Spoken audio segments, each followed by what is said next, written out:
नेपाली कांग्रेसको 14औं महाधिवेशन भोलि काठमाडौँमा सुरु हुँदैछ।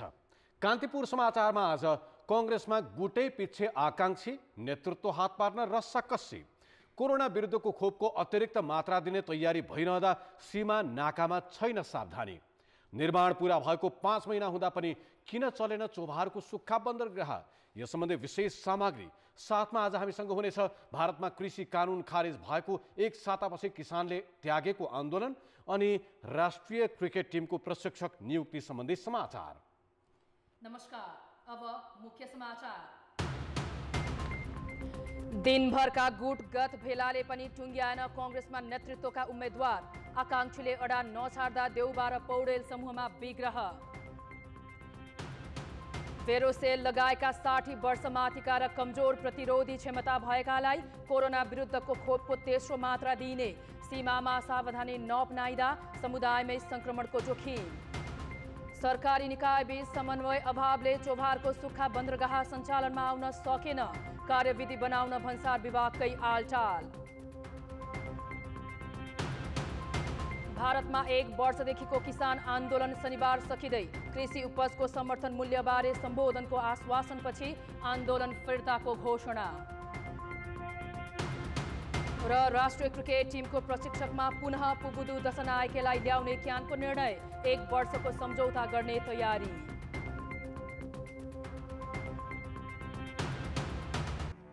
सत्तारूढ दल नेपाली कांग्रेसको 14औं महाधिवेशन भोलिदेखि काठमाडौँमा सुरु हुँदैछ। तर आज साँझ अबेरसम्म पनि शीर्ष नेताहरू भने नेतृत्वको गुटगत समीकरण मिलाउनमै व्यस्त छन्। आकांक्षीले अडा नछाड्दा सभापति शेरबहादुर देउबा र वरिष्ठ नेता रामचन्द्र पौडेल पक्षलाई आफ्ना साझा उम्मेद्वार टुङ्गो लगाउन हम्मे परेको छ।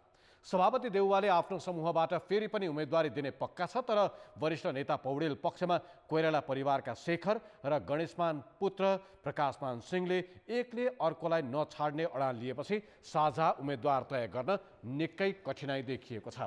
यसअघिका प्रयास असफल भएपछि आज बिहानैदेखि सहमतिका लागि भन्दै गुटगत भेला र दौडधुप तीव्र पारिएका थिए, तर कुरा मिलेन। देउवालाई उपसभापति, महामन्त्री र सहमहामन्त्रीका आकांक्षी मिलाउनै हम्मे परेको छ। प्रधानमन्त्री समेत रहेका देउवा पक्षले बालुवाटारबाटै आकांक्षी व्यवस्थापनको कसरत गरिरहेको छ। पौडेल पक्षमा भने सभापतिकै दावेदार धेरै हुँदा अरू पदाधिकारीबारे धेरै छलफल भएको छैन। शेखर र प्रकाशमानले आफू पछि नहट्ने अडान राखेपछि साँझ महामन्त्री शशाङ्क कोइरालाको निवास महाराजगञ्जमा सहमति जुटाउने कसरत भइरहेको छ, तर त्यहाँ पौडेल, शेखर र सिंह गएका छैनन्।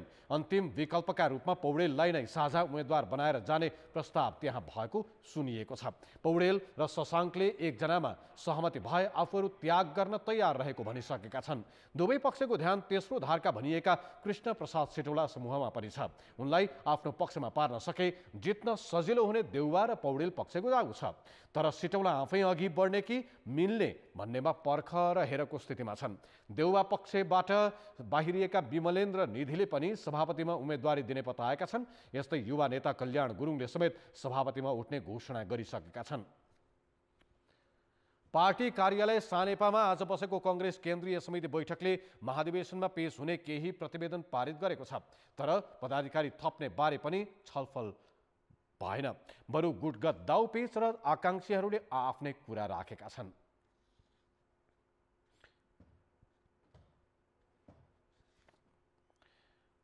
आजको बैठकको सन्दर्भमा टेलिफोनबाट मात्रै होइन, उहाँलाई प्रत्यक्ष भेटेरै निमन्त्रण गर्नलाई पनि उहाँ जानुभएको थियो, तर वरिष्ठ नेताले आजको बैठकमा म आउँदिनँ भनेर उहाँले भन्नुभयो।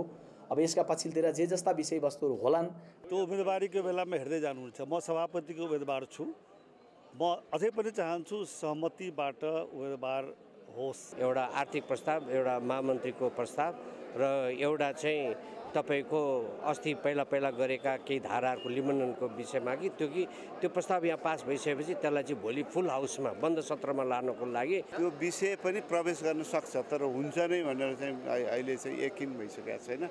पदाधिकारीहरू चाहिँ बसेर त्यसबारेमा चाहिँ चर्चा होला। कांग्रेस महाधिवेशनको पछिल्लो तयारीका बारेमा जानकारी दिनका लागि भृकुटी मण्डपबाट रमेश धमला र अहिले भइरहेका गुटगत छलफल र भेला बारे जानकारी दिन महाराजगञ्जबाट दीपक आचार्य यति बेला हाम्रो प्रत्यक्ष सम्पर्कमा हुनुहुन्छ। रमेश, भ्रिकुटी मण्डपमा कांग्रेस महाधिवेशनको तयारी कुन चरणमा पुग्यो? अहिले साँझ के देखिन्छ?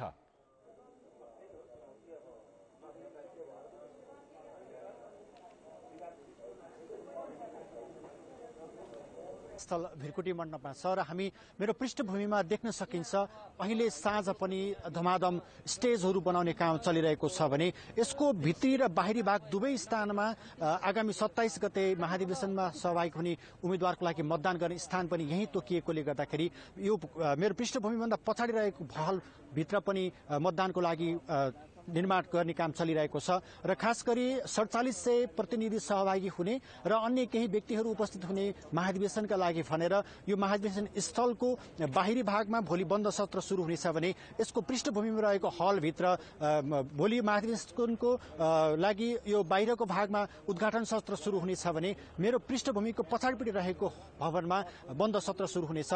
त्यस्तै गरी मतदानको लागि यो सभास्थलमा रहेको बाहिरी भागमा पनि मतदानको लागि व्यवस्था गर्ने तयारी भइरहेको छ भने यसको पृष्ठभूमिमा रहेको भवनभित्र पनि मतदानको लागि व्यवस्था गरिएको छ। त्यस्तै राष्ट्रिय सभागृहलाई पनि मतदान स्थलको रूपमा छानिएकोले गर्दाखेरि त्यहाँ पनि मतदाताको लागि आवश्यक पर्ने स्थानहरूको निर्माण कार्य चलिरहेको पनि जानकारी पाएका छौं र विशेष गरेर भोलि प्रतिनिधि सहितका जो नेताहरू यो सभास्थलमा सहभागी हुन आउँदै हुनुहुन्छ उहाँहरूको सुरक्षाको लागि पनि विशेष सुरक्षा तयारी गरिएको छ। मैले केही बेर अघि मात्रै महानगरीय प्रहरी कार्यालयका एआइजीसँग कुरा गरेको थिएँ। उहाँले दिनुभएको जानकारी अनुसार नेपाल प्रहरी, सशस्त्र प्रहरी बल र राष्ट्रिय अनुसन्धान विभाग सहितका करिब 8000 सुरक्षाकर्मी भोलिको उद्घाटन सत्रका लागि तैनात हुनेछन् भने त्यस्तै 27 गतेबाट सुरु हुने मतदान पश्चातको मतगणना र त्यसपछिका नतिजा आउने चरणसम्मको लागि भनेर सुरक्षा योजना तयार पारिएको जानकारी हामीले पाएका छौं र यसरी महाधिवेशनको लागि आवश्यक पर्ने तयारी चलिरहँदाखेरि आज जसरी भोलि उद्घाटन सत्र हुँदैछ त्यसको जुन रौनकता देखिनु पर्ने हो त्यो चाहिँ यो सभास्थलमा आज देख्न सकिएको छैन।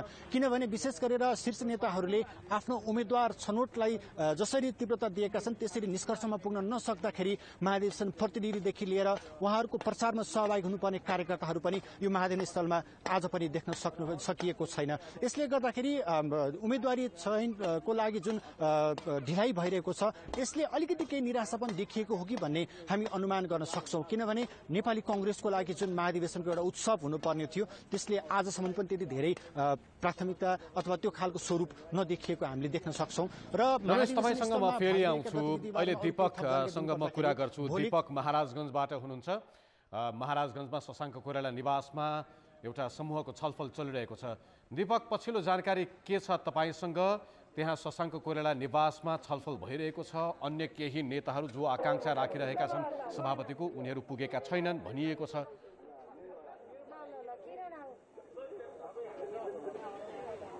रूपेशजी, खास गरी महामन्त्री शशाङ्क कोइरालाले आफूपक्षीय नेताहरूसँग चाहिँ छलफलमा जुटेका थिए। खास गरी सभापतिका आकांक्षीहरू चाहिँ धेरै हुँदाखेरि साझा उम्मेदवार तय गर्न नसकिरहेको अवस्थामा यो समूहले साझा उम्मेदवार तय गर्न आफ्नो भूमिका चाहिँ के रहन सक्छ भनेर जसरी सभापतिको उम्मेदवारीबाट पछाडि हचेर आफू लचक बनेको सन्देश दिइरहेका महामन्त्रीले चलाएको छलफल थियो र त्यो छलफल अहिले भर्खरै सकिएको छ।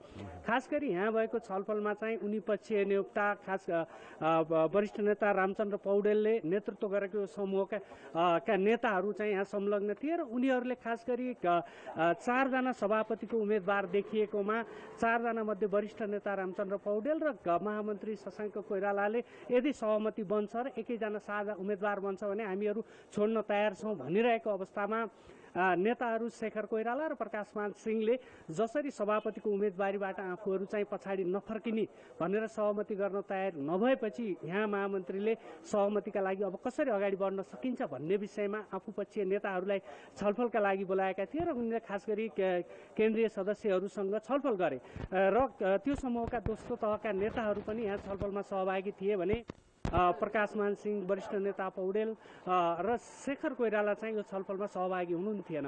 यो छलफलले खास गरी यहाँ भएको आजको छलफलमा चाहिँ एउटा विषयवस्तु चाहिँ नयाँ विषयवस्तु प्रवेश गरेको छ।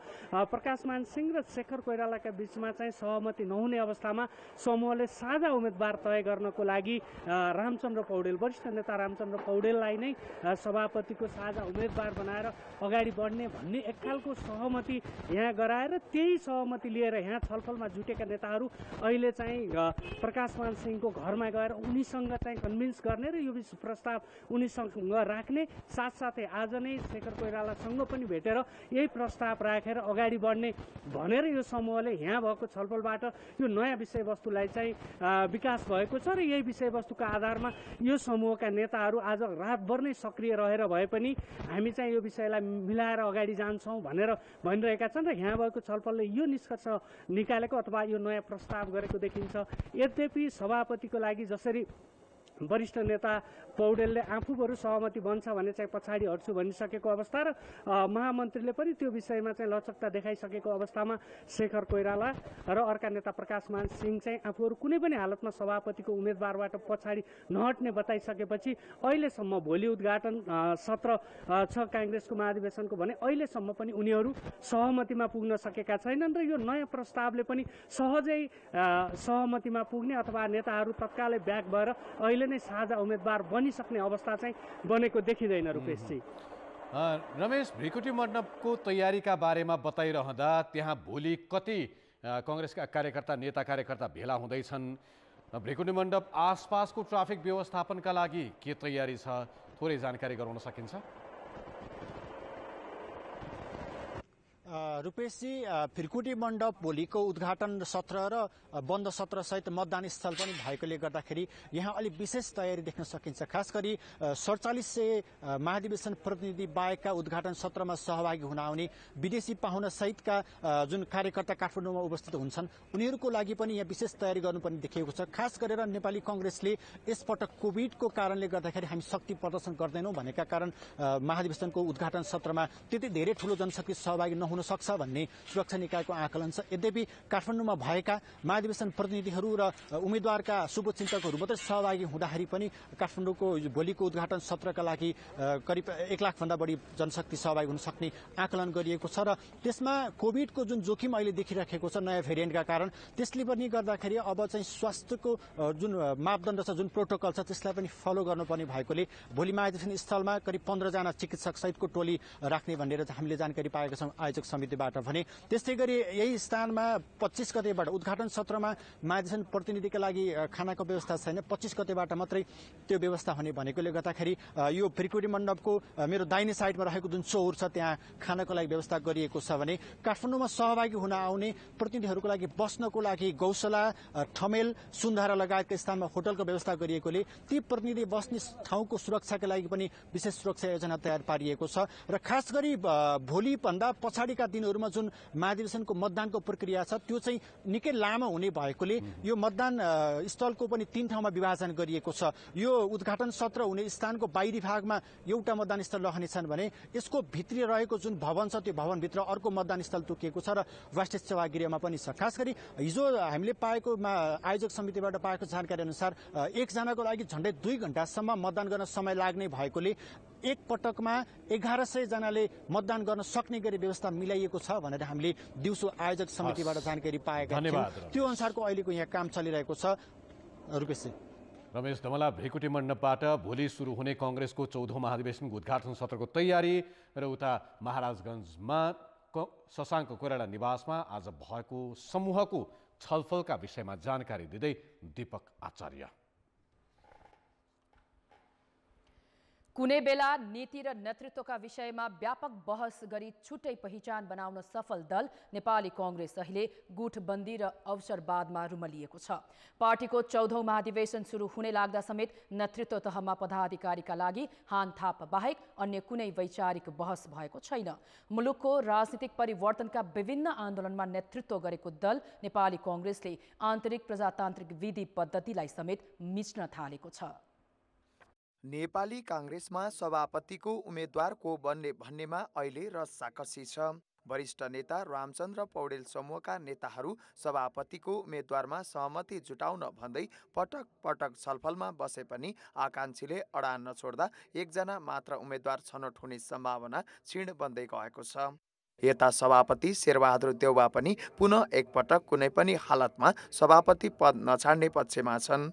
विगतमा देउवालाई साथ दिँदै आएका विमलेन्द्र निधि पनि सभापतिमा उठ्न कसिएका छन्। त्यस्तै अन्य पदाधिकारीका आकाङ्क्षीले आफ्नो जितलाई सुनिश्चित गर्न गुटको फेरो पनि समातिरहेका छन्। पदाधिकारीका लागि हानालुची चलिरहँदा नीतिगत बहस भने प्राय शून्य छ। विगतमा नीति र नेतृत्वको सवालमा प्रिय छलफल हुने गरे पनि पछिल्ला महाधिवेशनमा काङ्ग्रेसले त्यस्ता विषयलाई बिर्सँदै गएको छ। अहिले काङ्ग्रेसको नेतृत्व र नेतृत्वमा पुग्छु भन्ने आशय बोकेका अरू व्यक्तित्वहरूको बीचमा पनि एउटा के छ भने काङ्ग्रेस आफै लोकतान्त्रिक समाजवादी विचारधारामा आस्था राख्ने पार्टी भएको कारणले खासै अरूलाई जस्तो वैचारिक सङ्कट छैन भन्ने अस्पष्टतामा अल्झेको छ। तर त्यो होइन, किनभने समस्याहरू त नयाँ नयाँ ढङ्गबाट आइरहेका छन् नि। त्यसैले त्यो विचार गतिशील हुन्छ र विचारलाई गतिशीलता चाहिन्छ भन्ने स्पष्टतामा काङ्ग्रेस नरहेको जस्तो देखिन्छ। काङ्ग्रेसलाई 14औं महाधिवेशनमा विगतका गल्ती सुधार्ने अवसर छ, तर पार्टीको मूल नेतृत्वले ध्यान दिएको छैन। बरु नेता व्यवस्थापनका लागि महासमिति बैठकले तय गरेको विधानको व्यवस्थालाई नागेर पार्टी विधान संशोधन गर्ने सम्मका खेलमा काङ्ग्रेस लागेको देखिन्छ। ठूला ठूला आन्दोलनको नेतृत्व गरेर छुट्टै पहिचान स्थापित गरेका काङ्ग्रेसका नेताहरू समय सापेक्ष विचार निर्माणमा भन्दा अग्रजहरूको योगदानलाई देखाएर ब्याज खाने रणनीतिमा छन्। नेपाली काङ्ग्रेसको स्थापना भनेकै बिपी कोइराला जस्ता हैन सैद्धान्तिक वैचारिक र भिजनरी नेतृत्वबाट चाहिँ स्थापना भएको थियो। तर त्यति बेलाको परिदृश्य र अहिलेको परिदृश्यको बिचमा तुलना गर्दाखेरिमा चाहिँ अहिले समाजले चाहेको जति भिजनरी, जति वैचारिक, जति सिद्धान्तनिष्ठ नेता चाहिन्थ्यो र अलि जति विचार र भिजनको आधारमा पार्टीलाई चाहिँ नेतृत्व गरेर जनताको चाहना र भावनालाई सम्बोधन गर्न सक्ने जुन नेताको अपेक्षा छ, त्यसको अपेक्षतामा, त्यसको सापेक्षतामा त्यो अनुरूपको नेतृत्व नभएको हो कि भन्ने एउटा बहस छ। पछिल्ला दिनमा काङ्ग्रेसभित्र आन्तरिक प्रजातन्त्रका साथसाथै मूल्य मान्यता र मर्यादाका विषय समेत गौण बन्दै गएका छन्। पार्टीभित्र गुटबन्दीको श्रृङ्खला बढ्दै जाँदा एकले अर्को समूहलाई स्वीकार नगर्ने सम्मका गतिविधि देखिन्छन्। समाजवाद कस्तो हुनुपर्छ र समतामूलक समाजवाद कस्तो हुनुपर्छ त्यतातिर विमर्श हुन पाएको छैनन्। अहिलेको यो पुँजीवादहरू केही सीमित र मुठ्ठीभरकालाई फाइदा हुने समाजवाद ल्याइएको छन्। मलाई लाग्छ काङ्ग्रेस त्यसैमा रणभुलिएको छ। 2059 सालमा विभाजित काङ्ग्रेस 2064मा पुनः एकीकृत भए पनि त्यसबेलादेखिका असन्तुष्टिका बाछिटा अहिलेसम्म कायमै छन्। यसले काङ्ग्रेसमा द्विधार देखिँदै आएको छ। कान्तिपुर समाचारका लागि क्यामेरामा रूपक कोइरालाका साथ बाबुराम तिमेल सिन्हा, काठमाडौँ। प्रधानमन्त्री निवास बालुवाटारमा काङ्ग्रेस संस्थापन पक्षले गरेको छलफलबारे जानकारी दिन केन्द्रीय सदस्य एनपी साउदसँग कुराकानी गर्न अहिले पर्वतराज घिमिरे।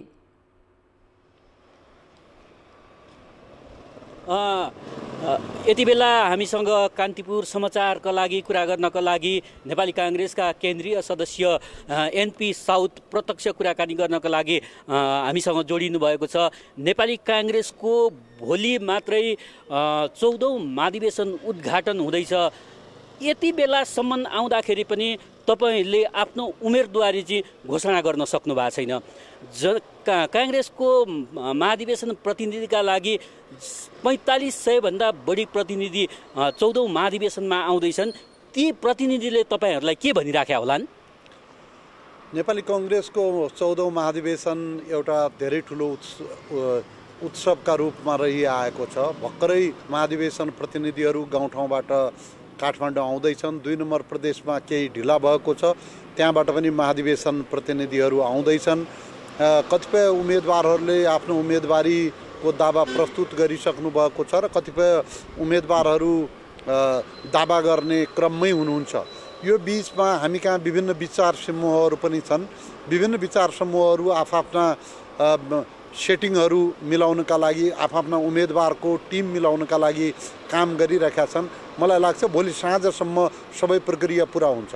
तपाईहरू खुल्ला रूपमा प्रतिस्पर्धामा गए भइहाल्यो नि, किन तपाईहरू त्यो गुटगत समीकरण गर्नुहुन्छ? खुल्ला रूपमा प्रतिस्पर्धा हुन सकेको भए राम्रो हुन्थ्यो।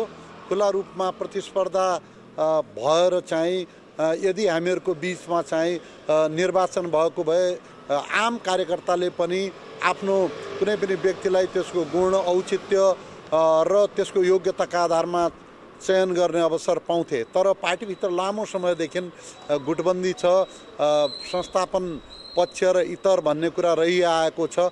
त्यसकारण पनि कुनै न कुनै रूपमा यही पेरिफेरीमा यसैको चारैतिर संस्थापन इतर र पक्ष भनेर नै विगतमा पनि चुनाव हुने गर्थ्यो र यो पालि पनि चुनाव भएको छ। विचार समूह सबै पार्टीमा हुने गर्छन् र यसलाई हामीले स्वाभाविक रूपमै लिनुपर्छ। अब त्यो रामचन्द्र पौडेल समूहले कस्तो रणनीति अपनाउँछ त्यो रणनीति चाहिँ पर्ख र हेरको अवस्थामा तपाईँहरू हुनुहुन्छ हो? होइन, हामीहरूको कोसिस के छ भनेपछि हामी केही महिनापछि स्थानीय निर्वाचनमा जाँदैछौँ, प्रादेशिक निर्वाचन पनि आउँदैछ, सङ्घीय निर्वाचन पनि आउँदैछ। त्यसकारण नेपाली कङ्ग्रेसले चाहिँ यस्तो अवस्थामा नेपाली कङ्ग्रेसमा एकजुटताको सन्देश दिने गरेर सकभर अधिकतम सहमतिको सन्देश दिने गरेर हामीले महाधिवेशनमा जानुपर्छ। यसका लागि हाम्रो पार्टी सभापति अधिकतम जति पनि पक्षहरू छन् पार्टीभित्र उनीहरूसँग वार्ता संवादको कोसिस गरिराख्नु भएको छ, प्रयत्न गरिराख्नु भएको छ र हामीलाई विश्वास छ कि अधिकतम सहमतिका साथ नै यो महाधिवेशन समापन हुनेछ। हस् त, धन्यवाद। हस्, थ्याङ्क्स। बालुवाटारबाट हाम्रा संवाददाता पर्वतराज घिमिरे केन्द्रीय सदस्य एनपी साउथसँग कुराकानी गर्दै। अब बाँकी समाचार। सरकारले भेरोसेल खोप लगाएका 60 वर्षमाथिका र कोभिडको जुनसुकै खोप लगाएका मध्ये प्रतिरोधात्मक क्षमता कमजोर भएका बिरामीलाई मात्रै अतिरिक्त भन्दै तेस्रो डोज खोप दिने भएको छ।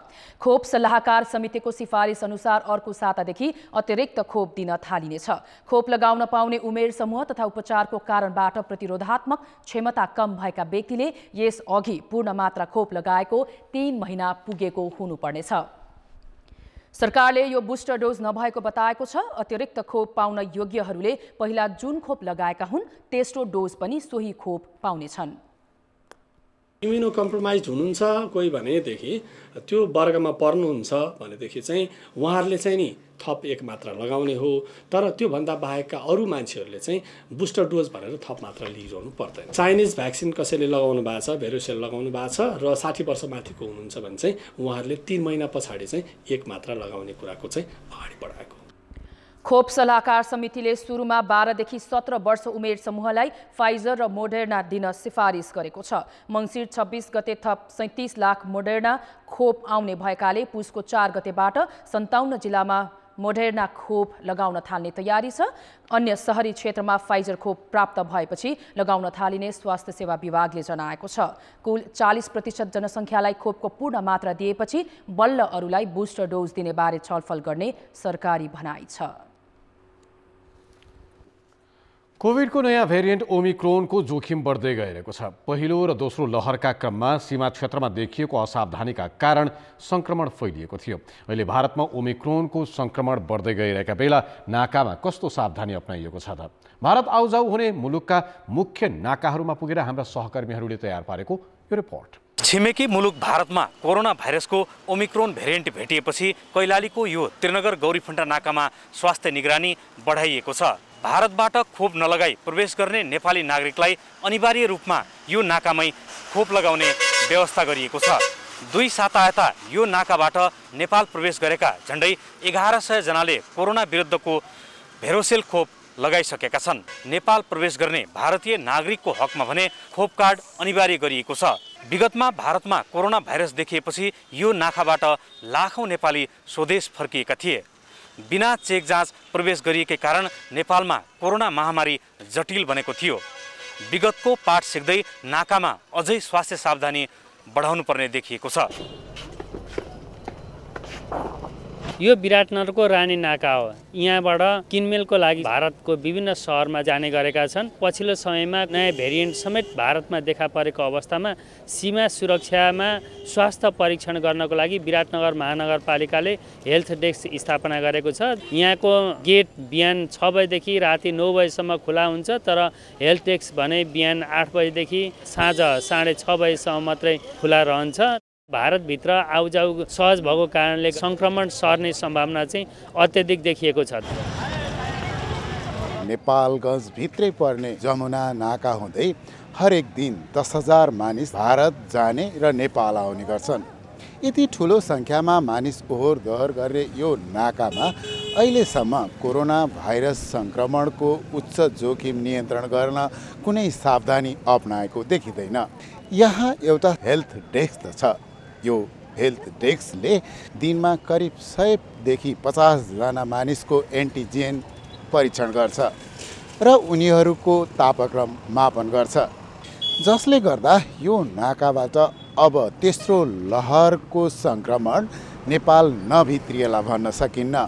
सरकारी निकायका अन्य अधिकारी जो कोरोना भाइरस सङ्क्रमण नियन्त्रण कार्यमा संलग्न छन् उनीहरूले पहिलो र दोस्रो लहरको सङ्क्रमणबाट समेत चेतेर यहाँ सावधानी अपनाउने कार्यलाई तीव्रता नदिँदा जोखिम बढ्ने खतरा देखा परेको हो। रूपन्देहीको बेलेया नाकामा कोरोना रोकथामका लागि उच्च सतर्कता अपनाइएको छ। भारतका विभिन्न सहरहरूमा नयाँ भेरिएन्ट देखिन थालेपछि यहाँ कडाई गर्न थालिएको हो। लामो समय भारत बसेकाहरूलाई होल्डिङ सेन्टरमा राखिन्छ र एन्टिजेन परीक्षण गरिन्छ।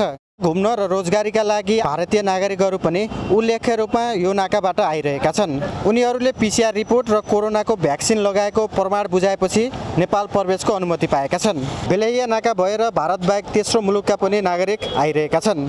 सरकारले तोकेका स्वास्थ्य मापदण्ड लागू गरेर मात्र उनीहरू नेपाल प्रवेश गरिरहेको अध्यागमन कार्यालयले जनाएको छ। कोरोनाको जोखिम भए पनि मानिसहरू दैनिक उपभोग्य सामान खरिद गर्न भारतीय बजारमा आइरहेका छन्। उनीहरूले सामान्य स्वास्थ्यका मापदण्ड पनि पालना गरेको पाइँदैन। बिना रोकटोक सहज आउजाउ गर्न दिने व्यवस्थाले जोखिम बढाएको छ।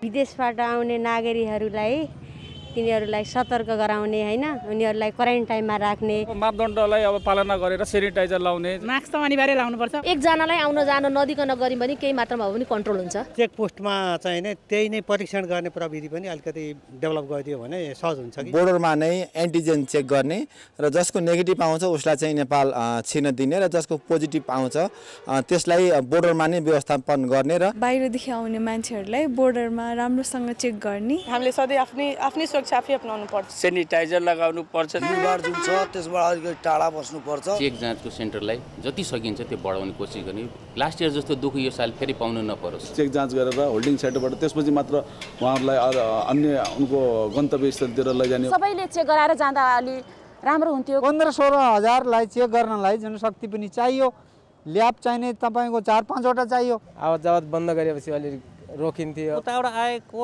व्यक्तिहरूले खोप लगाएको छ कि छैन त्यो हेर्न पनि जरुरी छ। नयाँ तेस्रो लहरको चलिराखेको छ, त्यो छ छैन त्यो हेरेर अब यदि खियो भने तिनीहरूलाई क्वारेन्टाइन राख्ने। चेक गरेर त्यहाँबाट बल्ल बोर्डरबाट यता पठाइयोस्। नाका जति बन्द गर्न सक्यो भने, सेक्युरिटी दिन सक्यो भने त्यसले हामीलाई चाहिँ नेपाललाई त्यति प्रभाव पार्ला जस्तो मलाई लाग्दैन। हाम्रो सरकार नै चलाएको हुनु पर्यो। ओमिक्रोन पोजिटिभ छ कि नेगेटिभ छ भनेर चेक गर्नको लागि त्यो कुनै उपकरणहरू कुनै त्यो हुन पर्यो। अर्थ र विकास।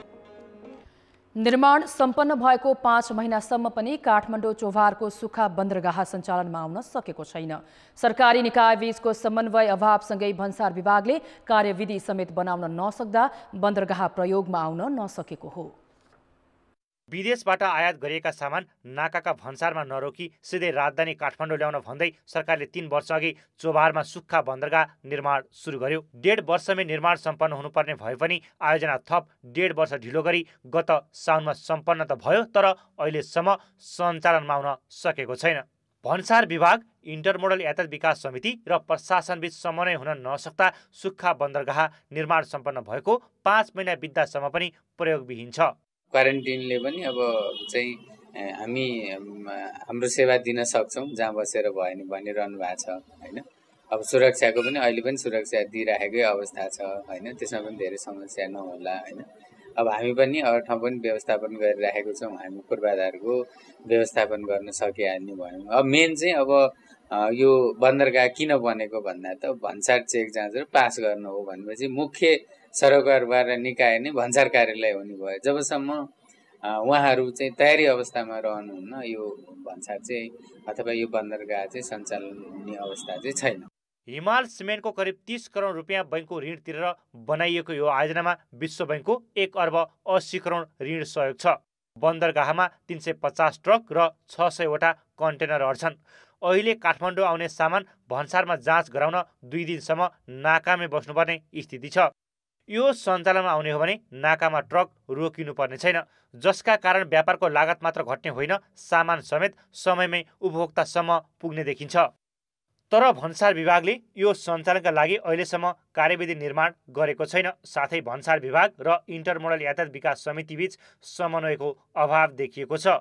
निर्देशिका अन्तिम चरणमा छ। निर्देशिकामा राख्नुपर्ने विषयहरूमा केही व्यवसाय प्रतिनिधिहरू अथवा ढुवानीसँग सम्बन्धित व्यवसायहरूसँग पनि छलफल गर्नुपर्ने, उनीहरू पनि सरोकार भएको हुनाले अब यो चाहिँ कन्टेनरहरू के किसिमका कन्टेनरहरूलाई चाहिँ हामी व्यवस्थित गर्छौँ, कसरी गर्छौँ, त्यसमा चाहिँ ट्र्याकिङ सिस्टम राख्ने कि नराख्ने, अथवा त्यो सामान त्यहाँदेखि त्यहाँ के अरे सुक्खा बन्दरगाहसम्म आउँदाखेरि चाहिँ धरौटी पो लिने हो कि अथवा एकैचोटि यहाँ आएर मात्रै मालवस्तु जाँचपास गराउने हो कि भनेर त्यो निर्देशिकामा ती कुराहरू चाहिँ राख्दाखेरि राजस्व जोखिम पनि कम हुन्छ कि भनेर हामी त्यो लाइनमा छलफल गरिरहेका छौँ।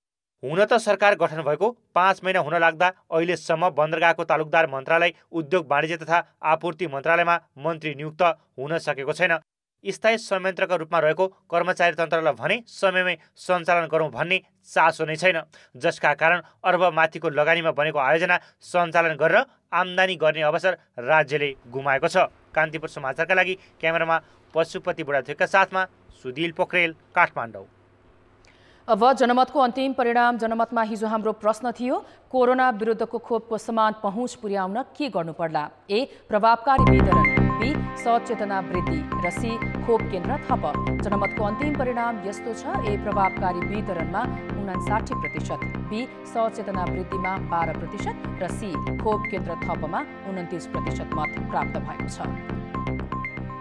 अब आजको प्रश्न। जनमत निर्माण सकिएको 5 महिनासम्म पनि सुक्खा बन्दरगाह किन सञ्चालन नगरिएको होला? ए. समन्वयको अभाव, बी. सरकारी व्यवस्था र सी. आवश्यकता नदेखेर। जनमतको अन्तिम परिणाम भोलि बेलुकी 8 बजेको कान्तिपुर समाचारमा प्रसारण गर्नेछौँ। कृपया NEWS news space A, B वा C टाइप गरी 34001 मा SMS गरी आफ्नो मत व्यक्त गर्नुहोला। खेलकुद समाचार।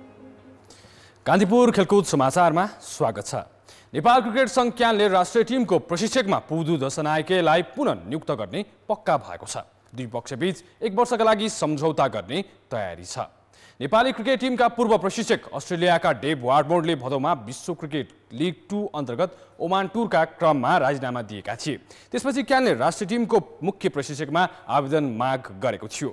क्यानका अनुसार अन्तिम प्रतिस्पर्धामा पुबुदुसँगै भारतका मोन्टी देसाई थिए, तर देसाई अन्य काममा पनि संलग्न रहेकोले पुबुदुलाई फेरि मुख्य प्रशिक्षकको जिम्मेवारी दिने भएको हो। उनी एक साताभित्र नेपाल आउने क्यानले जनाएको छ। श्रीलङ्कन मूलका क्यानेडियन पुबुदु सन् 2011 देखि 2015 सम्म पनि नेपाली टिमको प्रशिक्षक रहिसकेका छन्। उनकै नेतृत्वमा नेपालले सन् 2014 को T20 विश्वकपमा डेब्यू गरेको थियो भने डिभिजन 4 देखि एक दिवसीय विश्वकप चरणसम्म पुगेको थियो। त्यो बेला आन्तरिक विवादले क्यानले अन्तर्राष्ट्रिय क्रिकेट परिषद ICC को निलम्बनमा परेको थियो। तत्कालीन क्यान पदाधिकारीसँग राम्रो सम्बन्ध नभएकै कारण पुबुदुले नेपाल छाडेका थिए।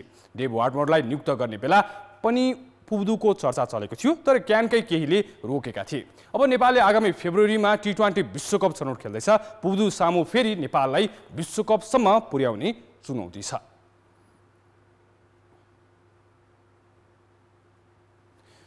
कुमारी bank team championship corporate badminton प्रतियोगितामा साजन कृष्ण ताम्राकार र सम्झना शर्माले कान्तिपुर पब्लिकेसनबाट खेल्ने भएका छन्।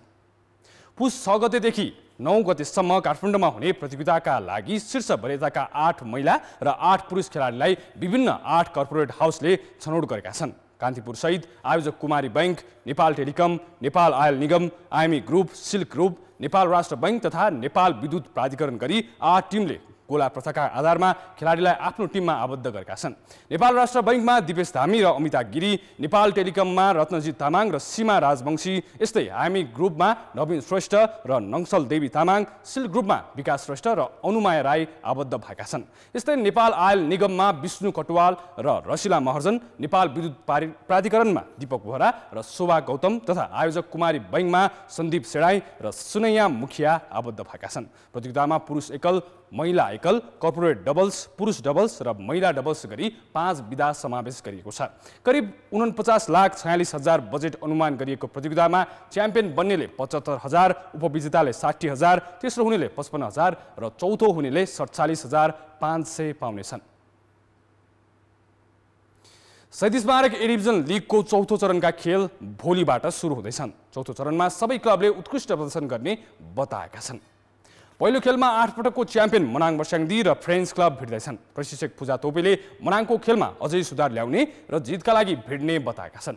यता मुख्य खेलाडी प्रकाश बुढाथोकी सहित 3 खेलाडी चोटका कारण उपस्थित नहुने भएपछि फ्रेन्ड्स समस्यामा छ। यद्यपि मनाङलाई रोक्ने रणनीतिका साथ खेल्ने प्रशिक्षक मृगेन्द्र मिश्रले बताएका छन्। यस्तै दोस्रो खेलमा गत सिजनको उपविजेता त्रिभुवन आर्मी र च्यासल युथ क्लब भिड्दैछन्। यो खेल साँझको 4:45 बजे सुरु हुनेछ। चौथो चरणसम्म आइपुग्दा लिग रोमाञ्चक बनेको छ। नवप्रवेशी सातोबाटो युथ क्लब 7 अङ्कका साथ शीर्ष स्थानमा छ। यता साबिक विजेता मसिन्द्र र मनाङ क्रमशः दोस्रो तथा तेस्रो स्थानमा छन्। दुवैको समान 7 अङ्क भए पनि गोल अन्तरका आधारमा पछि परेका हुन्। यस्तै रेलिगेसन जोनका जावलाखेल युथ क्लब र एपिएफ क्लब अङ्कविहीन छन्। कान्तिपुर खेलकुद समाचारलाई यति नै। अब मौसम सम्बन्धी जानकारी।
कान्तिपुर समाचार सकियो।